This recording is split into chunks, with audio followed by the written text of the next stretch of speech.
अगर मान लीजिए किसी को एचआर बनना है, क्योंकि आपका इस फील्ड में काफी ज्यादा एक्सपीरियंस है, तो क्या एक रोड मैप आप देना चाहोगे? लाइक डिग्री इसमें कोई इंपॉर्टेंट है कि यही डिग्री आप करो, या फिर 10th 11th के बाद जो स्ट्रीम हम लेते हैं, कॉमर्स, आर्ट्स और पीसीएम, वो भी मैटर करता है? इंडिया में तो डिग्री ही चलती है।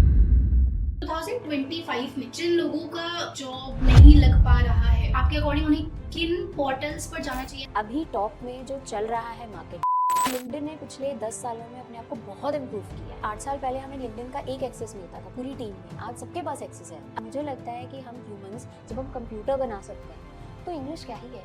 जैसे पहले मैं भी बहुत से डरती थी बोलने में और स्टेज पे भी जाने में, पर आई थॉट कि डर को मतलब वो चीज फेस करके ही मिटाया जा सकता बिल्कुल है। बिल्कुल। तो I started doing a lot of debate में पार्टिसिपेट करना, स्पीचेस देना, पोएम रेसिटेशन जो स्कूल में होता था वो सब करना।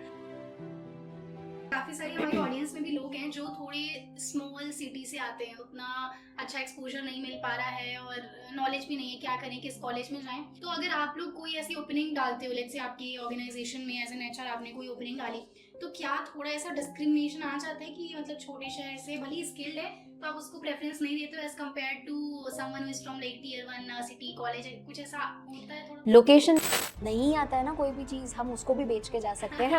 वो चीज सीखनी है, बस वो सीख गए तो सब कुछ हो जाएगा दुनिया में। हाँ जी, नमस्ते एवरीवन। सो आज है हमारे साथ एचआर मैनेजर जिन्हें काफ़ी सारा एक्सपीरियंस है आप जैसे लोगों को हायर करने का। तो हम इनसे समझ रहे होंगे कि आपकी जो जॉब है, इंटर्नशिप है, वो क्यों नहीं लग पा रही है। आप लोग कमेंट्स में काफ़ी बार लिखते हो कि सौम्या दी मैंने इतने जगह अप्लाई किया बट शॉर्टलिस्ट नहीं हो रहा रेज्यूमे, और बहुत सारी चीज़ें। तो इसका पार्ट 1 ऑलरेडी है चैनल पर, वो देखो आप। और इस वाले में हम 2025 में क्या ऐसी चीज़ें करें, अपने रिज्यूमे में चेंजेस करें, या फिर किन पोर्टल्स पर जाएं कि हमारा इजीली अच्छे तरीके से इंटर्नशिप या जॉब वो लग पाए। तो वो सारी चीज़ों के लिए स्वागत है जूही जी आपका हमारे शो में। Thank you. यस। तो चलिए शुरू करते हैं। जो ऑडियंस के डाउट्स हैं उसी से हम डायरेक्टली शुरुआत करेंगे। तो 2025 में जिन लोगों का लाइक जॉब नहीं लग पा रहा है, आपके अकॉर्डिंग उन्हें किन पोर्टल्स पर जाना चाहिए? एज एचआर आप लोग किन किन जॉब पोर्टल पर जाकर कैंडिडेट्स निकाल रहे होते हो? एक्चुअली आजकल ये बहुत कॉन्सेप्ट चल रहा है कि इस वाले पोर्टल पे चले जाओ, इस पे चले जाओ, उस पे चले जाओ, बट मुझे ऐसा लगता है जेन्युइनली हर कंपनी को का एक प्रॉपर सेटअप होता है, एक इंफ्रास्ट्रक्चर होता है और वो बजट के हिसाब से एलोकेट करते हैं। अभी टॉप में जो चल रहा है मार्केट में वो है लिंक्डइन, इंडीड। फॉर कुछ पर्टिकुलर कंट्रीज़ के लिए इंडीड बहुत अच्छा चल रहा है, करियर बिल्डर भी चल रहा है। नौकरी तो एवरग्रीन है, इंडिया में अप्लाई करना है तो नौकरी से अच्छा तो कुछ हो ही नहीं सकता। तो डाल ही दो। डाल ही दो। बट उसका भी एक सीक्रेट ट्रिक है कि नौकरी से आपको कॉल कब आएगा आप रेज्यूमे डाल के भूल नहीं सकते। तो वो सारी चीज़ें हैं कि आपको एक्टिव रहना पड़ेगा। मैंने एक बार जब मैं कॉलेज में थी, नौकरी में मैंने रिज्यूमे डाल दिया था, इतने ज़्यादा नोटिफिकेशंस और कॉल्स भी आ रहे थे। I mean I was like भाई इतना नहीं करना है मुझे, बिकॉज मैंने जस्ट रैंडमली अपलोड कर दिया था और फ़ोन नंबर वगैरह रिज्यूमे में था। तो आई थिंक नौकरी वर्क करता है काफ़ी बढ़िया। नौकरी मुझे लगता है कि हमारे इंडिया में नौकरी एक ऐसा प्लेटफॉर्म है जो बिगेस्ट है। आज के टाइम पे भी आज उतना के ही टाइम पे relevant भी है, उतना ही है। क्योंकि मैंने काफ़ी पहले हाँ, सो आज के टाइम पे भी नौकरी उतना ही अच्छा है, उसके साथ साथ लिंक्डइन बहुत अच्छा वर्क कर रहा है। एंड लिंक्डइन ने पिछले 10 सालों में अपने आप को बहुत इम्प्रूव किया है। तो हाँ ये तो है। तो मतलब आज से 8 साल पहले हमें लिंक्डइन का एक एक्सेस मिलता था पूरी टीम में, आज सबके पास एक्सेस है लिंक्डइन यूज़ करने के लिए।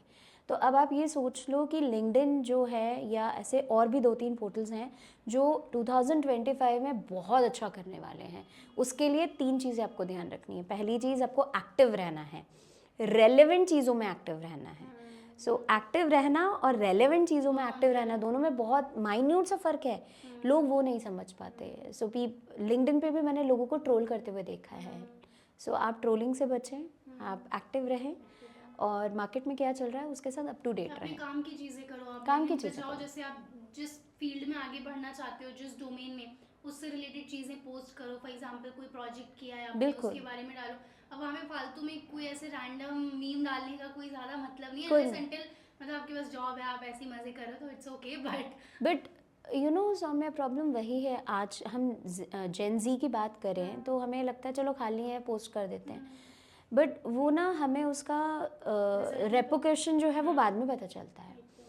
क्योंकि अगर मैं एक एचआर हूँ, मैं कैंडिडेट को ढूंढ रही हूँ, किसी बंदे को मैं ढूंढ रही हूँ, मैं उसकी प्रोफाइल जाके पूरी स्क्रीन करती हूँ, पूरी स्क्रीन लिंक्डइन पूरा स्क्रीन करती हूँ कि उसने कब से प्रोफाइल बनाई है, कितना एक्टिव है वो, क्या क्या कंटेंट पोस्ट करे हैं, कहाँ पे जाके क्या लाइक करा है, क्या डिसलाइक किया है, क्यों डिसलाइक किया है, कोई पर्टिकुलर ट्रोलिंग हुई है तो क्या भेजा है उसने, क्या लिखा है उसने, उससे and उसका सब एक कुछ पर्सनालिटी पता चलती है।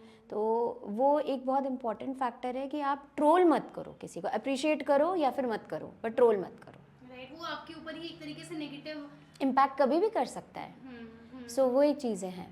तो अगर मान लीजिए किसी को एचआर बनना है, क्योंकि आपका इस फील्ड में काफ़ी ज़्यादा एक्सपीरियंस है, तो क्या एक रोड मैप आप देना चाहोगे? लाइक डिग्री इसमें कोई इंपॉर्टेंट है कि यही डिग्री आप करो, या फिर लाइक 10th 11th के बाद जो स्ट्रीम हम लेते हैं, कॉमर्स, आर्ट्स और पीसीएम, वो भी मैटर करता है? अधिकतर तो नहीं। ठीक है। आप एक 12th पास आउट हो, डिसेंट आपके परसेंटेज हैं, तो आप एलिजिबल हो एंट्रेंस एग्जाम्स देने के लिए, चाहे वो कैट हो, जैट हो, मैट हो। अगर आपको आगे बढ़ना है, एमबीए वगैरह करना है, तो आजकल 2-3 तरीके के एमबीएज हो रहे हैं। एक तो इंटीग्रेटेड प्रोग्राम होता है जहाँ पे आप 5 साल के लिए एनरोल कर लेते हो अपने आप को, तब आप बैचलर्स भी करते हो, मास्टर्स भी करते हो। एक ऐसा प्रोग्राम है। एक है कि आपने बीएससी किया, बीसीए किया, बीए किया ना, और उसके बाद आपको लगता है कि आपको एमबीए करना है, आप तब भी कर सकते हो।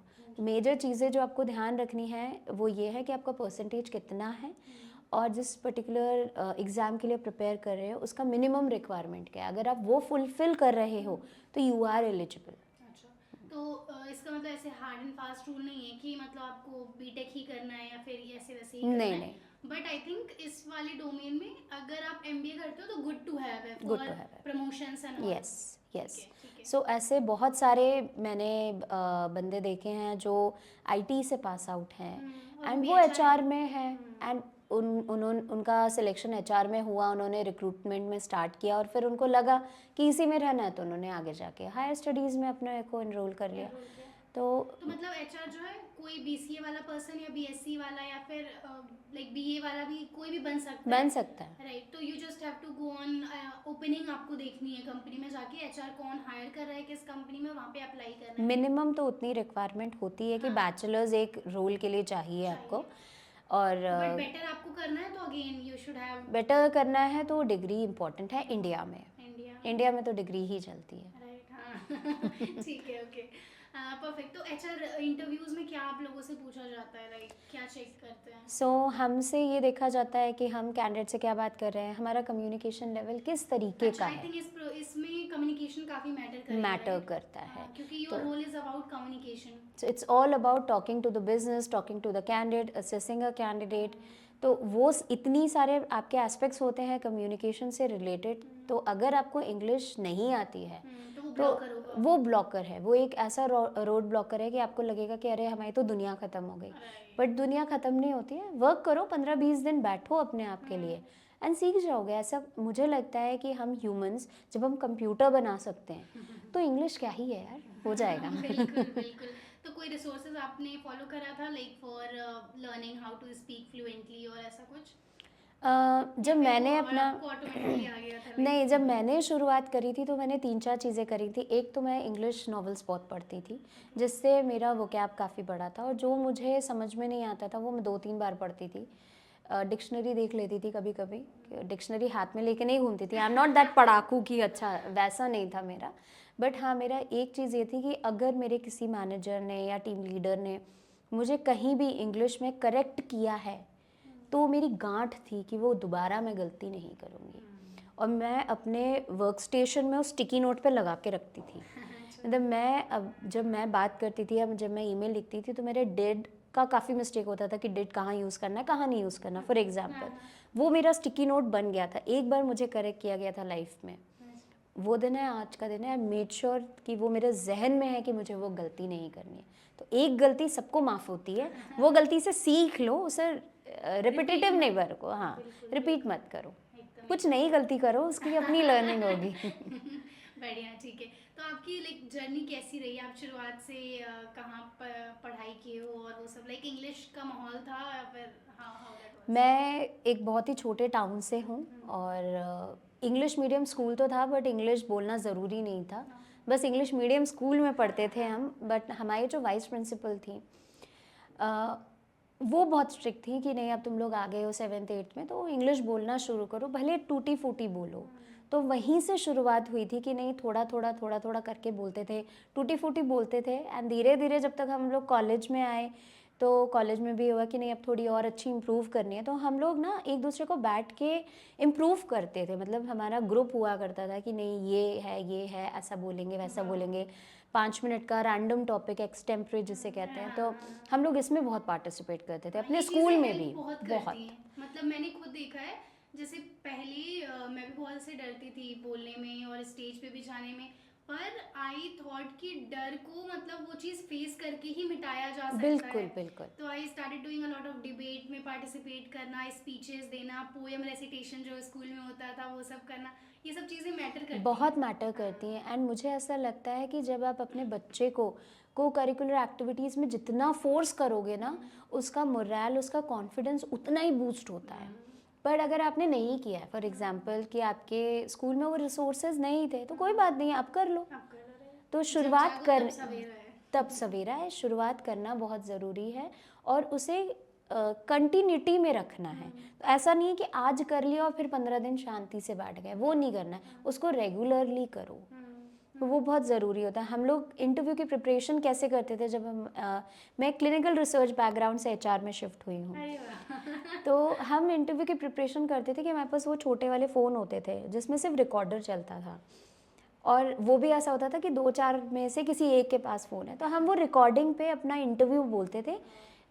हमारा फ्रेंड क्वेश्चन बोलता था और हम लोग आंसर बोलते थे, फिर उसको पॉज करके सुनते थे कहाँ कहाँ गलतियाँ करी, फिर लिखते थे, क्योंकि मुझे ऐसा लगता है जो चीज़ लिखती है ना वो दिमाग में लिख जाती है, हाँ, एकदम। तो वो जहन में बैठ जाती है। तो लिख के हम उसकी प्रैक्टिस करते थे और हमने वहाँ से शुरुआत करी है। अरे वाह! बहुत अच्छा लगा ये जानकर। ओके, तो काफ़ी सारी हमारी ऑडियंस में भी लोग हैं जो थोड़े स्मॉल सिटी से आते हैं, उतना अच्छा एक्सपोज़र नहीं मिल पा रहा है और नॉलेज भी नहीं है क्या करें, किस कॉलेज में जाएँ। तो और पर उनको भी जॉब तो चाहिए, जॉब हर किसी को हर चाहिए, किसी को राइट? इंटर्नशिप चाहिए, जॉब चाहिए। तो अगर आप लोग कोई ऐसी ओपनिंग डालते हो, लेट्स से आपके ऑर्गेनाइजेशन में एज़ एन एचआर आपने कोई ओपनिंग डाली, तो क्या थोड़ा ऐसा डिस्क्रिमिनेशन आ जाता है कि मतलब छोटे शहर से भले ही स्किल्ड है तो आप उसको प्रेफरेंस नहीं देते हो as compare to someone who is from like tier 1 city college, कुछ ऐसा होता है थोड़ा बहुत? लोकेशन वाइज नहीं, अच्छा। और कॉलेज वाइज भी बहुत ज़्यादा डिफ्रेंसिएशन नहीं होता है। बट स्किल्स मैटर करती हैं।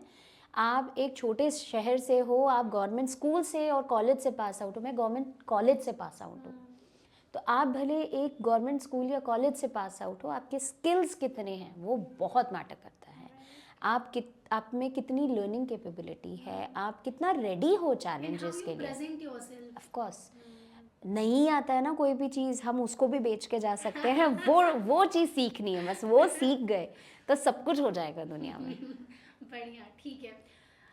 कोई अगर फ्रेशर है, उसके मतलब रिज्यूम में कुछ है ही नहीं उसके पास ऐड करने को, तो वो क्या करे? लाइक अगर वो आपके पोर्टल में ऐसे जाएगा अप्लाई करेगा तो वो खुद से रिजेक्ट हो जाएगा या फिर? ज़रूरी नहीं है कि रिजेक्ट हो, बट इम्पॉर्टेंट ये है कि उसने किस रोल के लिए अप्लाई किया है। जहाँ पर फ्रेशर्स की रिक्वायरमेंट है, अगर आप वहाँ पर अप्लाई कर रहे हो तब तो नहीं रिजेक्ट होगा, बट अगर आपने एक सीनियर पोजीशन पे जाके अप्लाई किया, वो ऑटो रिजेक्टेड है, उसके लिए तो हम भी नहीं रोक सकते। बट आप अपने रेज्यूमे को खाली मत रखो, मेरा ये कहना है। आपने ग्रेजुएशन किया है, ठीक है, आपने आई एम श्योर कहीं ना कहीं छोटी मोटी जॉब तो करी होगी ना, चाहे रिसेप्शनिस्ट की करी हो, चाहे डेटा एंट्री की करी हो, चाहे आपने 4 प्रोजेक्ट्स बनाए हो, कुछ तो सीखा लिखो, होगा, हाँ। अपनी लर्निंग्स लिखो, आपने क्या सीखा और क्या चैलेंजेस थे उसके बारे में वर्क करो, क्योंकि एक एचआर आपसे ये क्वेश्चन पूछेगा, आपने यहाँ पर जॉब करी थी, क्यों छोड़ी, क्या रीज़न था, व्हाट वर योर चैलेंजेस, कैसे फेस किया, उसका आउटकम कैसा आया। तो ये सारे क्वेश्चंस इसीलिए पूछता है एक एचआर, वो समझना चाह रहा होता है एक कैंडिडेट को वर्चुअल इंडस्ट्री में कि आप हो कैसे।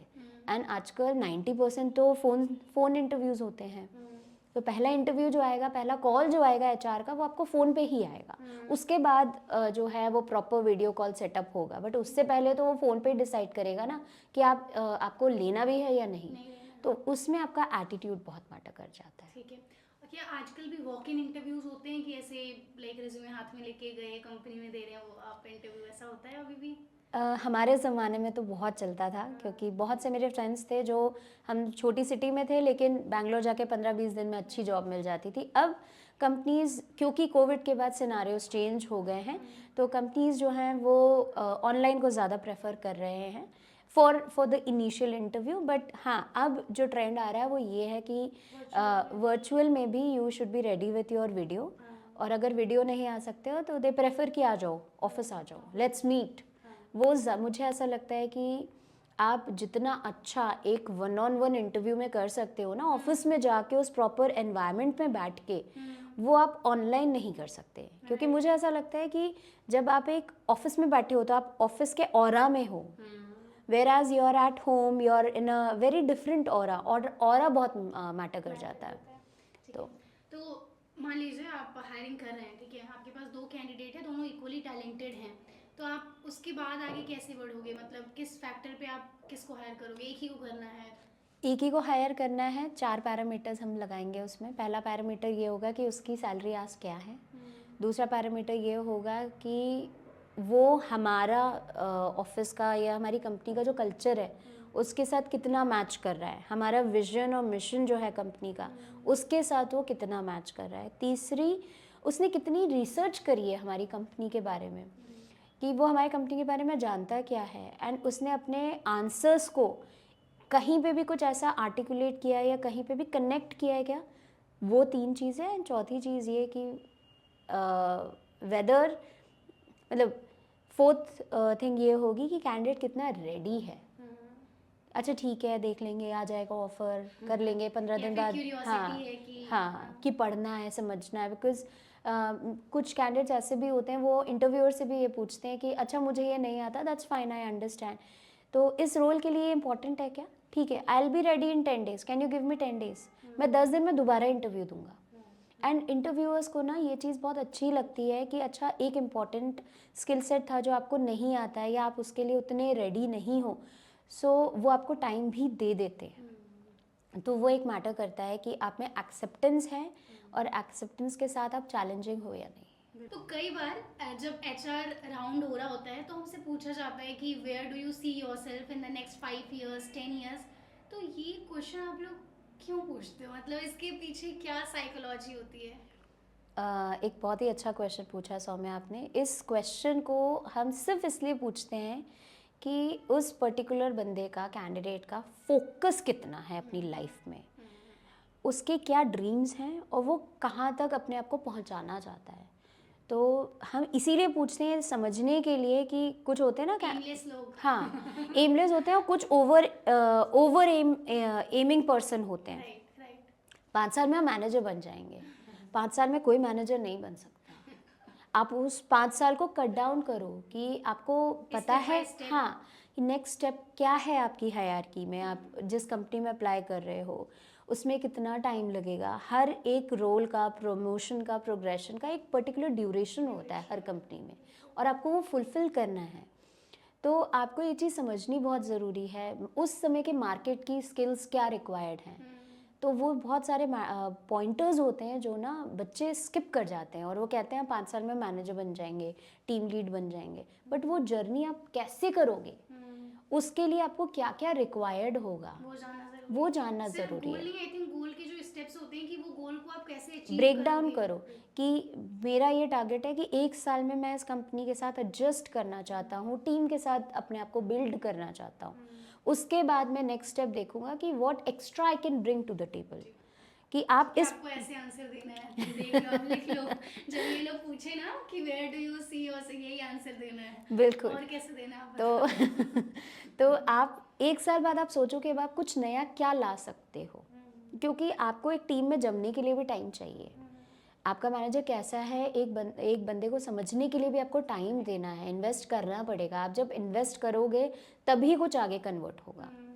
वो चीज़ सीखो। 1.5 साल 2 साल बाद अब आपको लगता है आजकल ना बच्चे 1.5-2 साल में स्विच कर रहे होते हैं, और हमें ऐसा लगता है, क्योंकि हम एचआर के, हमें ऐसा लगता है कि एक इंसान को कंपनी को जानने के लिए 2 साल चाहिए। 2 साल के बाद आप डिसाइड करते हो कि आपको वाकई में इस कंपनी में रहना है या आपको दूसरा कुछ ढूंढना है। तो 2 साल तो मिनिमम टारगेट होना चाहिए। एंड अगर आप जॉब हॉपर हो, मतलब कि आपने 6 महीने किया, फिर 4 महीने किया, फिर चेंज किया, फिर चेंज किया, पहला रिजेक्शन आपका रेज्यूमे पे हम वहीं कर देंगे। अच्छा, इसको नेगेटिवली देखा हाँ, जाता है। इसको अगर हम कोई अपनी रिक्वायरमेंट पे ऐसा बंदा देख रहे हैं जो लॉन्ग टर्म के लिए हमें चाहिए, और तो आपने हम हर 6 महीने में जॉब हर 6 छोड़ा हुआ महीने है, में जॉब आपने छोड़ा हुआ है, तो वो अच्छा इंप्रेशन वो नहीं अच्छा पड़ेगा। इंप्रेशन नहीं देगा। ले ऑफ भी हो सकता है कि आपको अच्छा पैकेज मिला हो, आपने ज्वाइन किया हो, वहाँ ले ऑफ हो गया हो। अब आप इंटरव्यू में ये तो नहीं बोलोगे कि मेरा ले ऑफ हो गया था, तो आप उसको किसी ना किसी चीज़ से कवर करोगे। तो बट अगर आप जेन्युइन रीजन है तो आई थिंक जेन्युइन है तो एक्सेप्टेबल है। यू शुड हैव, मतलब हमारा कहने का ये है कि या तो जॉब जल्दी स्विच मत करो, स्विच किया है तो उसका एक प्रॉपर जेन्युइन आंसर आपके पास होना चाहिए जो एक्सेप्टेबल हो। ओके, तो वो इम्पॉर्टेंट चीज़ें हैं। Got it. तो एक और चीज़, जैसे करियर गैप काफ़ी लोगों के लिए बहुत महत्वपूर्ण चीज़ हो जाती है। For example, I think comment में भी कुछ दिन पहले ही किसी ने बहुत लंबा सा क्वेश्चन लिखा था कि वो ग्रेजुएट हैं, आई थिंक कुछ 4-5 महीने हो गए हैं, तो क्या करियर गैप, मतलब कितने पीरियड को आप लोग करियर गैप मानते हो, एम्प्लॉयमेंट गैप मानते हो, मतलब 6 महीने को, 3 महीने को, और ये कितना इम्पोर्टेंट फैक्टर होता है, like is it an important thing, how do you assess this? मुझे ऐसा लगता है कि एक अच्छी अगर टेक कंपनी है तो वो गैप को बहुत ज़्यादा महत्व नहीं देगी, बट वो ये ज़रूर पूछेगी कि आपने उस गैप में किया क्या था। तो आपने 1 साल का गैप लिया है अपनी पढ़ाई के लिए, अपने सर्टिफिकेशन के लिए, एक्सेप्टेबल है। आपने सोचा कि आप बिज़नेस करना चाहते हो, आपने अपना सेटअप लगाया उस साल में, 1-1.5 साल में आपको लगा कि बिज़नेस नहीं चल रहा है और आप वापस जॉब के लिए जाना चाहते हो, कॉर्पोरेट में जाना चाहते हो, दैट इज़ ऑल्सो एक्सेप्टेबल। आपने अपने लाइफ में ब्रेक लिया है, that is also acceptable. Matter ये करता है कि उस टाइम पीरियड में आपने क्या किया और आपने उसको एक्सप्रेस कैसे किया। बहुत से आजकल की कंपनीज़ हैं जहाँ पर वो लोग टारगेट कर रहे हैं वर्किंग मदर्स के लिए, रिटर्निंग मदर्स। बहुत से कंपनीज़ हैं जहाँ पे Campaign। हायरिंग की कैंपेन चलती है, रिटर्निंग मदर्स, जहाँ पे सिर्फ टारगेट होते हो आपके, आपको प्रेफरेंस दिया गया इंटरव्यू में अप्लाई करने के लिए, बट वो आपको तभी पता चलेगा जब आप मीडिया में एक्टिव हो। तो वो चीज़ें हैं, बहुत सारे कैंपेन्स ऐसे चल रहे हैं जहाँ पर सपोर्ट किया जाता है, जहाँ पर इवन आपके बेबीज़ के लिए पूरा कंपनी सेटअप लगाती है कि आप अपना काम करो और आपका बच्चा भी आपके ऑफिस में ही है, आपको आप जाके देख के आ सकते हो। तो हर सोसाइटी, मतलब हर ग्रुप ऑफ पीपल के लिए थोड़े थोड़े बेनिफिट चीज़ें दी गई हैं, बट वही है, थोड़ी lack of awareness. Lack of जैसे कि अवेयरनेस बीटेक वालों के लिए या फिर कोई भी ग्रेजुएशन जो कर रहे हैं, काफ़ी सारी स्कॉलरशिप्स हैं इंडिया में, बहुत सी। Specially for Indian students, but वही है, पता नहीं है तो वेस्ट भी, कई सारी स्कॉलरशिप्स अनक्लेम्ड रह जाती हैं क्योंकि कोई अप्लाई ही नहीं कर रहा। और इसके साथ एक और चीज़ है सौम्या, कंपनी अपने एम्प्लॉयज़ में इन्वेस्ट करती है। There are programs like higher education, आप अपने जॉब के साथ भी कर सकते हो पढ़ाई, पर उसके लिए लोगों को पता ही नहीं होता है कि आपकी कंपनी पैसा दे रही है आपको पढ़ने के लिए। तो वो चीज़ें अपनी कंपनी में जानो, किसी कंपनी में अप्लाई कर रहे हो तो क्वेश्चंस पूछो इंटरव्यू में। हाँ, जब ये मैं पूछने वाली थी कि क्या ये मैटर करता है, मतलब आप किसी को अगर इंटरव्यू कर रहे हो और मैंने ऐसे फॉलो अप काफ़ी सारे क्वेश्चन पूछे, तो मतलब मुझे भी काफ़ी डाउट रहता था माइंड में, क्या एज एन एचआर आपको अच्छा लग रहा होगा मैं इतने सारे क्वेश्चन पूछूं, नेगेटिव या पॉजिटिव होता है वो? दोनों तरीके से ये चल सकता है, डिपेंड कर रहा है क्या कि पूछ रहे हो? क्या पूछ रहे हो और रिक्रूटर की प्रेजेंस उस समय क्या है। सो अगर मेरे पास 10 कैंडिडेट्स का और लाइनअप है इंटरव्यू के लिए तो मैं आप फ्रस्ट्रेट हो हाँ जाओगे। फ्रस्ट्रेट हो जाऊंगी। एंड ये यूनिवर्सल है किसी के लिए भी, बट अगर आपके लिए 5 ही कैंडिडेट्स आपके पास हैं या मैंने डिसाइड किया कि आज मैं सिर्फ 5 से ही बात करूंगी, तब मैं उसको टाइम दूंगी और उसके क्वेश्चंस मुझे अच्छे लगेंगे, क्योंकि तब मुझे ये लगेगा वो कैंडिडेट मेरी कंपनी में इंटरेस्टेड है, लॉन्ग टर्म रहेगा, छोड़ के नहीं भाग जाएगा, बीच में मुझे बैकफिल नहीं करना पड़ेगा वो रोल को।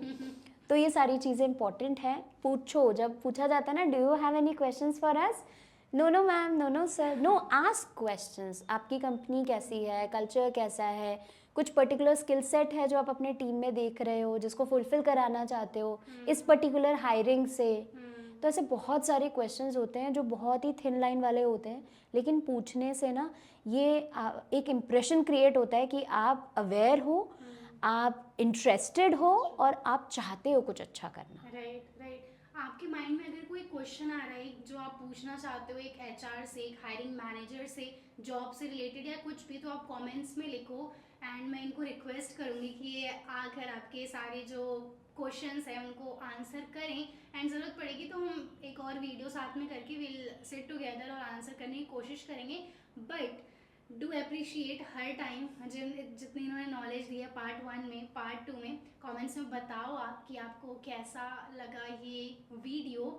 एंड उसके साथ में ही ऑडियंस के तरफ से एक और क्वेश्चन मैं आपसे पूछना चाहूँगी। जो हम आप लोगों से एचआर से क्वेश्चन पूछते हैं इंटरव्यू के टाइम पे, किस टाइप के क्वेश्चंस पूछने चाहिए? मतलब लाइक मैं किस टीम में जा रही होंगी, वहाँ पे क्या टेक स्टैक है, या फिर कल्चर क्या है, इस टाइप के क्वेश्चंस आर गुड? या फिर बिल्कुल बिल्कुल पूछो कि आप किस टीम के लिए हायर हो रहे हो, क्लाइंट्स कैसे हैं, ड्यूरेशन क्या है इस पर्टिकुलर प्रोजेक्ट का, और इसके साथ कुछ पर्टिकुलर स्किल सेट्स हैं जिस पे हमें पॉलिश करना चाहिए, टारगेट करना चाहिए। इसके साथ साथ कि कुछ ऐसी चीज़ हैं जो हमें नहीं आती, आप हमें बता दो, हम पढ़ेंगे उसके बारे में। तो ये जितना आप लर्निंग कैपेबिलिटी दिखाओगे ना रिक्रूटर को या इवन पैनल को भी, वो उस चीज़ को बहुत एक्सेप्ट करते हैं, अप्रिशिएट करते हैं। तो वो दोनों फैक्टर्स बहुत इंपॉर्टेंट होते हैं, बात करो। ठीक है, डन डन, ठीक है। आई होप आप लोग को काफ़ी चीज़ें समझ में आई हो, जानने को मिला हो। बाकी अगेन अगर मैं आपके तरफ से कोई क्वेश्चन पूछना भूल गई हूँ तो आप कमेंट में ज़रूर पूछ लो। And once again thank you so much Juhi ji thank you. आने के लिए चैनल पर और इतना अच्छा इन्फॉर्मेशन और गाइडेंस शेयर करने के लिए। आपको कैसा लगा ज़रूर आप कमेंट्स में बताओ, और नेक्स्ट क्या वीडियो चाहिए वो भी मुझे ज़रूर बताओ ताकि मैं आपकी ज़्यादा से ज़्यादा मदद कर पाऊँ। So with that being said मिलते हैं नेक्स्ट वीडियो में, तब तक के लिए फोड़ते रहो यार।